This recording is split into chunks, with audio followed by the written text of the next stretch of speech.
नमस्कार दर्शकों, मैं हूं आपका होस्ट एंड दोस्त आर.के. शर्मा और आप देख रहे हैं जी टाइम्स न्यूज 24 लाइव।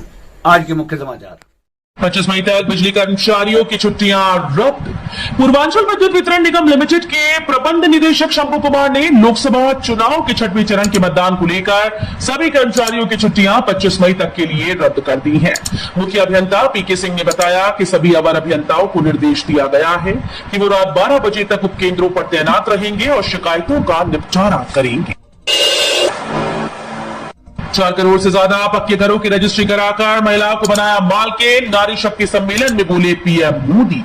प्रधानमंत्री नरेंद्र मोदी ने विपक्षी गठबंधन Indian and national developmental inclusive alliance की मानसिकता को महिला विरोधी करार देते हुए मंगलवार को दावा किया कि आज कांग्रेस की सरकार होती तो रसोई का खर्च 2-3 गुना ज्यादा होता, जबकि इसके विपरीत भारतीय जनता पार्टी की सरकार ने विभिन्न योजनाओं के जरिए जनता को हजारों रुपए की बचत कराई।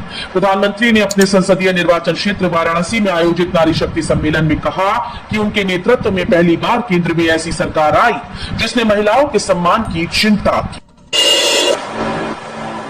लिमिटेशन एक्ट से बाधित है 1968 का समझौता। अगली सुनवाई 24 मई को। इलाहाबाद हाईकोर्ट में श्री कृष्ण जन्मभूमि व शाही ईदगाह विवाद मामले में मंगलवार को ईदगाह पक्ष की ओर से सुन्नी सेंट्रल वक्फ बोर्ड के अधिवक्ता ने कहा कि 1968 में किया गया समझौता लिमिटेशन एक्ट से बाधित है। ऐसे में यह बात पोषणीय नहीं है, इसे खारिज किया जाना चाहिए। वहीं मेयर पक्ष ने समझौते को अवैध बताया। अगली सुनवाई 24 मई को होगी। यूपी की सरकारी यूनिवर्सिटी से करें जॉब के साथ part time MTech. Artificial intelligence और साइबर सिक्योरिटी में पढ़ाई करने वाले छात्रों के लिए अच्छी खबर है। अगर आप नौकरी कर रहे हैं और इसके साथ ही आर्टिफिशियल इंटेलिजेंस और साइबर सिक्योरिटी में एमटेक करना चाहते हैं तो लखनऊ विश्वविद्यालय वर्किंग प्रोफेशनल कोर्स तकनीक के क्षेत्र में शिक्षा का मौका देने के लिए नए सत्र से 3 विषयों में पार्ट टाइम एमटेक शुरू करने जा रहा है। इसमें प्रवेश के लिए आवेदन शुरू हो गए। नोएडा एयरपोर्ट को बिना रुकावट सप्लाई होगी बिजली।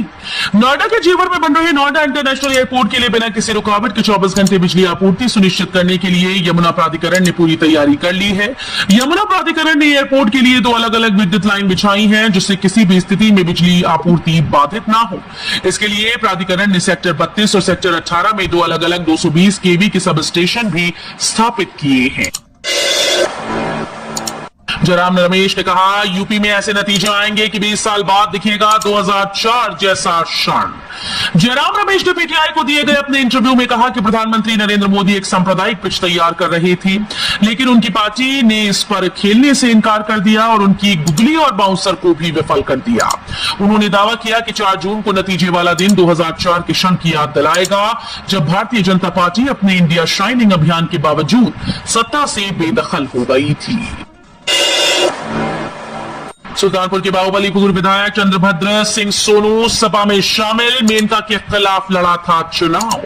समाजवादी पार्टी के राष्ट्रीय अध्यक्ष और पूर्व मुख्यमंत्री अखिलेश यादव से मंगलवार को सुल्तानपुर के बाहुबली पूर्व विधायक चंद्रभद्र सिंह सोनू ने भेंट कर उनके नेतृत्व और समाजवादी पार्टी की नीतियों में आस्था जताते हुए पार्टी में शामिल होने की घोषणा की। बता दें कि चंद्रभद्र सिंह इसौली से विधायक रह चुकी हैं। उनके पिता इंद्रभद्र सिंह भी विधायक थे। आवारा पशुओं से ग्रामीण परेशान, तगलाकर सरकारी स्कूल में किया बंद। यूपी के सीतापुर के गांव में आवारा मवेशियों से परेशान ग्रामीणों ने गौवंशों को प्राथमिक विद्यालय में बंद कर दिया। इस दौरान ग्रामीणों ने खासा हंगामा भी किया।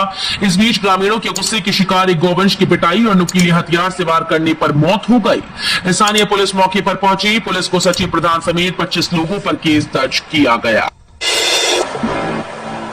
अमरोहा जिले का नाम बदलेगा, प्रशासन ने जनता से मांगे सुझाव। अमरोहा जिले का नाम बदलने की कवायद के बीच लोग प्रशासन को अपना मंतव्य दे रहे हैं। जिले का नाम ज्योतिबा फुले नगर किए जाने को लेकर अब तक 65 लोगों व संस्थाओं ने समर्थन पत्र देकर अपना मंतव्य दिया, जबकि एक संस्था के द्वारा नाम न बदलने का अपना मंतव्य पत्र प्रस्तुत किया गया। अधिकारियों के अनुसार अब तक प्राप्त मंतव्य पत्रों के आधार पर रिपोर्ट तैयार कर शासन को जल्द भेजी जाएगी। डिम्पल यादव का ऐलान, इंडिया गठबंधन की सरकार बनते ही बंद होगी ये योजना। मैनपुरी के सांसद डिम्पल यादव मंगलवार को आजमगढ़ के मेहनगर विधानसभा पहुंची। यहां उन्होंने भाजपा पर तीखा हमला बोलते हुए कहा कि देश में इंडिया गठबंधन की सरकार बनते ही अग्निवीर योजना बंद कर दी जाएगी। भाजपा की सरकार में महंगाई बेतहाशा बढ़ी। मैनपुरी के लिए भाजपा की सरकार बाजार दे रही है, लेकिन आजमगढ़ में कुछ नहीं दिया। पीएम बोले, इंडी गठबंधन की डूब रही है नाव, सपा कांग्रेस ले रही झूठ का सहारा। प्रधानमंत्री नरेंद्र मोदी ने मंगलवार को परेड ग्राउंड में जनसभा को संबोधित किया। इलाहाबाद से भाजपा प्रत्याशी नीरज त्रिपाठी और फूलपुर से प्रत्याशी प्रवीण पटेल को जिताने की अपील करते हुए मोदी ने कहा कि सपा शासनकाल में इलाहाबाद में दिन दहाड़े गोली और बम चलते थे, व्यापारी असुरक्षित महसूस करते थे। आज भाजपा सरकार माफिया के महलों को ढहाकर गरीबों के लिए मकान बनवा रही है। अलीगढ़ हाथरस की मतगणना को लेकर बैठक 25 मई को बुलाए पार्टी प्रतिनिधि। जिला निर्वाचन अधिकारी पार्टी प्रतिनिधियों के साथ मतगणना की तैयारियों के बारे में 25 मई को बैठक करेंगे। 4 जून को अलीगढ़ और हाथरस संसदीय क्षेत्र की मतगणना होनी है। अलीगढ़ जिला निर्वाचन अधिकारी विशाख जी की अध्यक्षता में 25 मई को साय 4:30 बजे कलेक्ट्रेट सभागार में 4 जून को होने वाली अलीगढ़ और हाथरस आंशिक संसदीय क्षेत्र की मतगणना के संबंध में बैठक आहूत की गई। सभाजनों ने कभी नहीं देखा होगा 400 सीट, सीएम योगी ने आजमगढ़ में छोड़ा सियासी तीर। देश में पहली बार चुनाव परिणाम को लेकर जनता जनार्दन निश्चिंत है, क्योंकि पूरा देश एक स्वर में बोल रहा है कि एक बार फिर से मोदी सरकार और अब की बार 400 के पार। ये सुनते ही समाजवादी पार्टी को चक्कर आने लगता है और वो भौचक्के हो जाते हैं, क्योंकि उन्होंने 400 सीटों पर कभी चुनाव लड़ा ही नहीं। वर्तमान में समाजवादी पार्टी 62 सीटों पर चुनाव लड़ रही है, उसमें भी कैंडिडेट्स एक एक करके भागते जा रहे हैं। भदोही में अखिलेश यादव ने बीजेपी पर साधा निशाना, 400 पार के दावे पर कही ये बात। भदोही में सपा मुखिया अखिलेश यादव ने सपा प्रत्याशी के समर्थन में जनसभा को संबोधित किया। उन्होंने कहा कि 25 मई को वोट देने साइकिल से जाएं। इस दौरान उन्होंने भाजपा सरकार पर हमला बोलते हुए कहा कि इस बार देश के प्रधान सांसद अपनी क्योंटो वाली सीट भी नहीं बचा पाएंगे। कहा कि ईवीएम का 7 नंबर याद रखें, 7 नंबर बहुत महत्वपूर्ण होता है, क्योंकि जिंदगी की शुरुआत 7 फेरों से होती है। ज्योतिर्विज्ञान के मुताबिक 24 मई से नौतपा शुरू, बढ़ेगी गर्मी।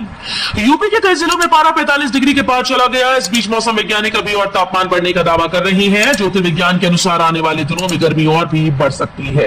ज्योतिर्विज्ञान के विशेषज्ञों की माने तो 24 मई से सूर्य की किरणें सीधे पृथ्वी पर पड़ने लगती हैं, जिससे गर्मी और बढ़ेगी। बता दें कि लखनऊ विश्वविद्यालय के ज्योतिर्विज्ञान विभाग की डॉक्टर विपिन पांडे के अनुसार 24 मई की तड़के सुबह 3:31 पर सूर्य रोहिणी नक्षत्र में प्रवेश करने वाला है। रोहिणी चंद्रमा का नक्षत्र होता है और माना जाता है कि इसके असर से गर्मी बढ़ जाती है। योगी आपके दुश्मन आपकी पार्टी में मुझे क्यों गाली देते हैं, प्रेस कॉन्फ्रेंस कर बोले केजरीवाल। दिल्ली के मुख्यमंत्री अरविंद केजरीवाल ने उत्तर प्रदेश के मुख्यमंत्री योगी आदित्यनाथ दिल्ली आए थे, उन्होंने मुझे गालियां दी। योगी जी, मैं आपसे विनम्रता से कहना चाहता हूं कि आपके असली दुश्मन आपकी ही पार्टी में है। बीजेपी में अपने दुश्मनों से लड़े। आप केजरीवाल को गाली क्यों दे रही हैं? प्रधानमंत्री मोदी और गृह मंत्री अमित शाह आपको हटाना चाहते हैं, आप उनसे निपटिए। इंडिया को बचाना है तो इंडिया गठबंधन को जिताना। आजमगढ़ में अखिलेश की रैली में हंगामा, बेकाबू भीड़ पर पुलिस ने किया लाठीचार्ज। उत्तर प्रदेश के आजमगढ़ में अखिलेश की रैली में हंगामा मच गया। बेकाबू भीड़ को कंट्रोल करने में पुलिस नाकाम रही। भीड़ को खदेड़ने के लिए पुलिस ने लाठीचार्ज किया। कार्यकर्ताओं ने जनसभा में जमकर हंगामा किया। लालगंज लोकसभा क्षेत्र के सराय मीर में अखिलेश की जनसभा थी। हालांकि माहौल शांत होने के बाद अखिलेश ने जनसभा को संबोधित किया। यूपी में अखिलेश यादव का सियासी दांव, मायावती की बीएसपी को लेकर कह दी ये बड़ी बात। लोकसभा चुनाव के बीच समाजवादी पार्टी के मुखिया और पूर्व सीएम अखिलेश यादव का बड़ा बयान सामने आया। यूपी के पूर्व सीएम और कन्नौज सीट से उम्मीदवार अखिलेश यादव ने मायावती की अगुवाई वाली बहुजन समाज पार्टी से इंडिया गठबंधन की मदद करने की गुजारिश की। उन्होंने कहा कि इंडिया गठबंधन निश्चित रूप से सरकार बनाएगा। नोएडा के हाजीपुर, बंगेल और सोरखा में चला बाबा का बुलडोजर।